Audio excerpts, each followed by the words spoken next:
یہ سوچ کہ ہم نے اس دنیا کو چھوڑنے سے پہلے ایسے لوگ تیار کرنے ہیں جن کو دیکھ کر لوگ کہیں کہ یہ قرآن جا رہا ہے۔ کیمسٹری کے استاد تھے سلیم صاحب رحمۃ اللہ علیہ، وہ مجھے اضافی ٹائم دیتے تھے، کوئی ٹیوشن وہ پیسے نہیں لیتے تھے، ویسے ہی ان کو محبت تھی مجھ سے۔ چونکہ مجھے پڑھنے کا شوق نہیں تھا تو وہ ماں باپ بھی پیچھے لگے ہوئے تھے، ان کا تعلق تھا والدین سے، تو لہٰذا وہ بھی تو غالباً وہ مجھے ترغیب دے رہے تھے کہ پڑھیا کر، ڈاکٹر بن۔ تو میں اٹھ رہا تھا، تو اٹھتے اٹھتے میں وہاں تک پہنچا جہاں یہ کیمرہ ہے۔ تو میں نے پیچھے مڑ کے کہا، استاد جی دنیا میں ایک دفعہ آئے ہیں، کوئی ایسا کام کر کے جائیں کہ دنیا یاد رکھے۔ تو ان دنوں راشد منہاس تھے ایک پائلٹ، جنہوں نے وہ بنگالی 71 میں طیارے کو اغوا کر کے لے جا رہا تھا، تو انہوں نے اس کے اوپر جمپ مارا تو وہ طیارہ گرا، وہ شہید ہو گئے، تو ان کو نشان حیدر ملا۔ 21-22 سال ان کی عمر تھی۔ تو وہ پنجابی میں کہنے لگے، اوے راشد منہاس کوئی کوئی ہوندا ہے۔ تو میں ایک دم مایوسی میں چلا گیا۔ میں نے کہا تو ٹھیک کہہ رہے ہیں، میرا تو کام گانے سننا، فلمیں دیکھنا، فضولیات لایانی، تو راشد منہاس تو کوئی کوئی ہوتا ہے۔ علماء کی کمی کوئی نہیں ہے، نہ مدارس کی کمی ہے، لیکن رجال کوئی نہیں ہے۔ اس میں مدارس بانجھ ہیں، خانقاہیں بانجھ ہیں، تبلیغ بانجھ ہے، زوال کا شکار ہیں بری طرح۔ تو ایک ڈیوٹی سمجھ کے کرنا کہ مجھے سبق پڑھانا ہے،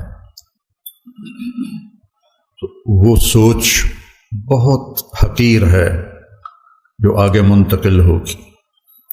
لیکن یہ سوچ کہ ہم نے اس دنیا کو چھوڑنے سے پہلے ایسے لوگ تیار کرنے ہیں جن کو دیکھ کر لوگ کہیں کہ یہ قرآن جا رہا ہے،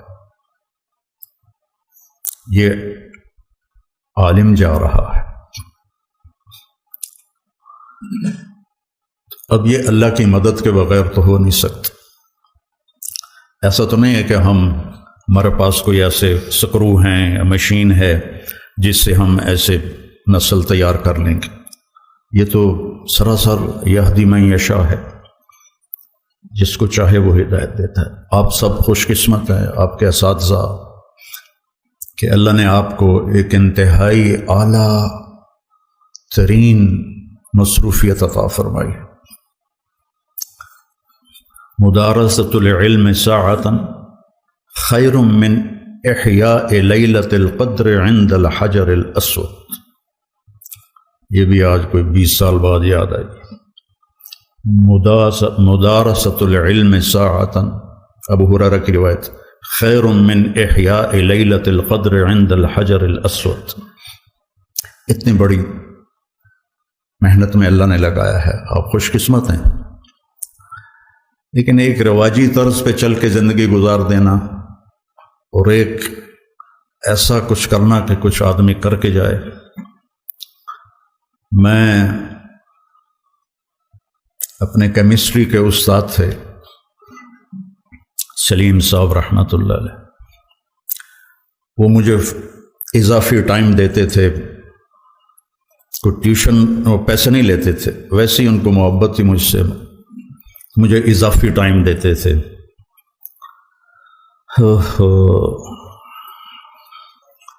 تو اس دن میں نے ہلکے سبز رنگ کی پتلون پہنی ہوئی تھی، اور اوپر جو شرٹ تھی میری وہ بھی ہلکے سبز رنگ کی تھی، اس پر نقش و نگار تھے، اور یہ بھورے رنگ کی میرے ہاتھ میں تھی ڈائری لکھنے، نوٹس لکھنے کے لیے۔ تو چونکہ مجھے پڑھنے کا شوق نہیں تھا تو وہ ماں باپ بھی پیچھے لگے ہوئے تھے، ان کا تعلق تھا والدین سے، تو لہٰذا وہ بھی تو غالباً وہ مجھے ترغیب دے رہے تھے کہ پڑھیا کر، ڈاکٹر بن۔ تو میں اٹھ رہا تھا، تو اٹھتے اٹھتے میں وہاں تک پہنچا جہاں یہ کیمرہ ہے۔ تو میں نے پیچھے مڑ کے کہا استاد جی سر، ان کو سر کہتے تھے، سر دنیا میں ایک دفعہ آئے ہیں، کوئی ایسا کام کر کے جائیں کہ دنیا یاد رکھے۔ مطلب ڈاکٹر تو بہت پھر رہے ہیں۔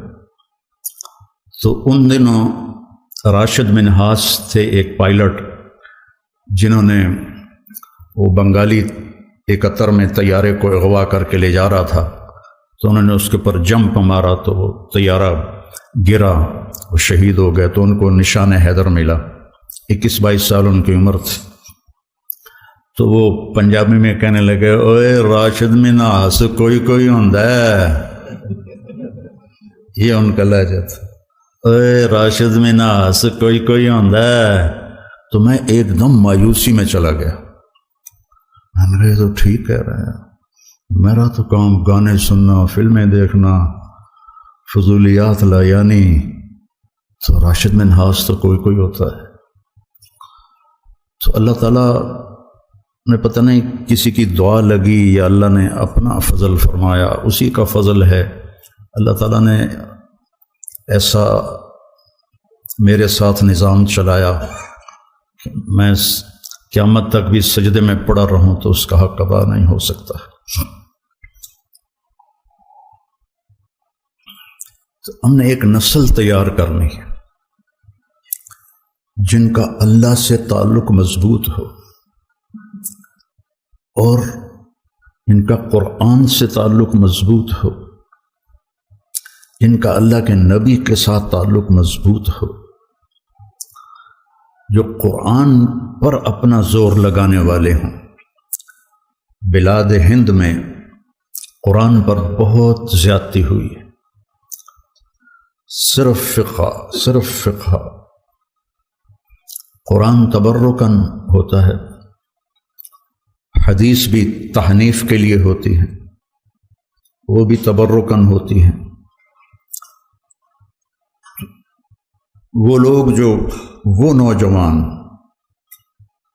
جو اللہ کے سامنے کھڑے ہوں تو اللہ بھی کہے، خدا بندے سے خود پوچھے بتا تیری رضا کیا ہے، میرا بندہ بول کیا چاہتا ہے۔ لوگوں کو ہدایت کے نشان بنا کے چھوڑیں۔ مولوی بنانا کیا مشکل، تم سارے مولوی بیٹھے، ہم سارے مولوی بیٹھے،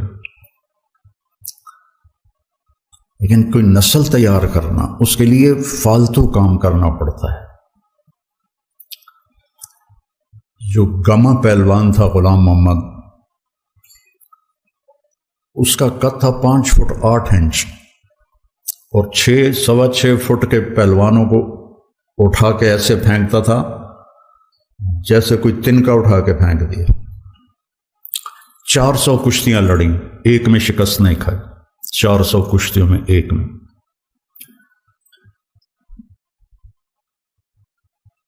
5000 وہ ڈنڈ نکالتا تھا، اور 5000 وہ بیٹھ کے نکالتا تھا، اور 3000 ڈنڈ نکالتا تھا کمر پہ وزن رکھ کے۔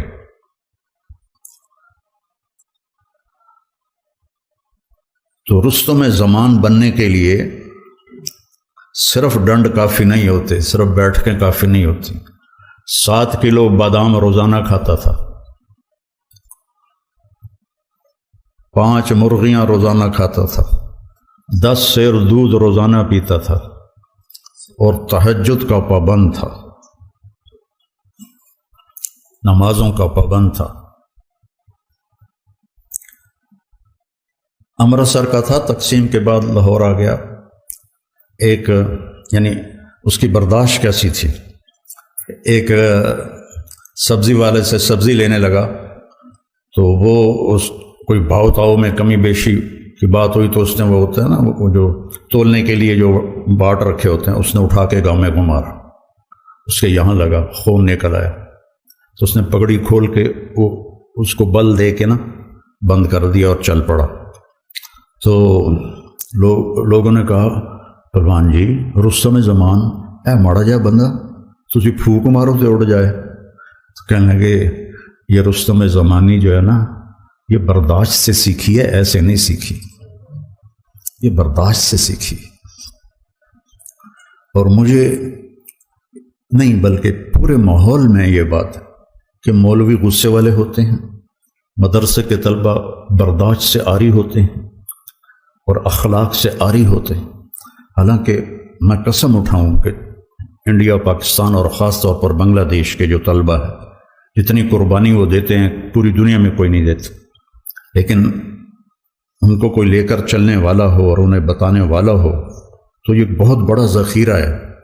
حنفیت کا تعصب اور باقی جو اہل فرق ہیں ان کی نفرت، تو عجیب و غریب سی شخصیت بن کے باہر نکلتے. ہم نے انہیں مومن بنانا ہے، مسلم بنانا ہے، موحد بنانا ہے، مصدق بما جاءت بہ الرسل بنانا ہے. ہاں ہماری ترجیحات میں ابو حنیفہ ہیں رحمہ اللہ تعالی، تو اس کی جو تعبیر اہل دیوبند نے کی ہے اس کو ہم زیادہ صحیح سمجھتے ہیں. لیکن باقیوں کے لیے نفرت پالنا، باقیوں کے لیے بغض پالنا، باقیوں کے لیے حقارت پالنا، تو پھر ہم نے کچھ بھی نہیں سیکھا. اور پھر اللہ نے ہمیں دعوت کی نسبت دی ہے. داعی تو کام ہی ہے کہ حقیر سے حقیر کو سینے سے لگانا، بڑے سے بڑے مجرم کو سینے سے لگانا. قولا لہ قولا لینا لعلہ یتذکر او یخشی. کیا بات اللہ کر رہا ہے کلیم جیسی ہستی سے، جس کے سامنے والے کے بارے میں اللہ کو پتہ ہے ایمان نہیں لائے گا. قولا لہ قولا لینا فبما رحمت من اللہ لنت لہم ولو کنت فظا. زبان کی شدت، غلیظ القلب، مزاج کی شدت، کس کی؟ رحمت للعالمین. کس کی؟ سراجا منیرا. کس کی؟ شاہد، مبشر، نذیر، داعی الی اللہ، سراجا منیرا. مزمل، مدثر، طٰہٰ، یاسین، حاشر، ماہی، عاقف، فاتح، ابو القاسم. لیکون للناس نذیرا. تبارک الذی نزل الفرقان علی عبدہ لیکون للعالمین نذیرا. اگر میرے محبوب آپ کے اندر یہ دو باتیں ہوتی ہیں، یہ تیز و شدت مزاج میں سختی ہوتی، لنفضوا. کون؟ ابو بکر، کون؟ عمر، کون؟ عثمان، کون؟ علی، طلحہ، زبیر، سعد، سعید، انصار، مہاجرین. اور انفزاز ہوتا ہے بھگدڑ مچ جانا. لنفضوا. تھوڑا سا یہاں یہ مسجد ہل جائے تو ہم یہاں سے کیسے بھاگیں گے؟ ترتیب سے نہیں، اندھا دھند بھاگیں گے. اس کو انفزاز کہتے ہیں. لنفضوا من حولک. تو میرے عزیزو، ایک نسل اللہ سے مانگو. ہم جائیں تو ایک نسل چھوڑ کے جائیں.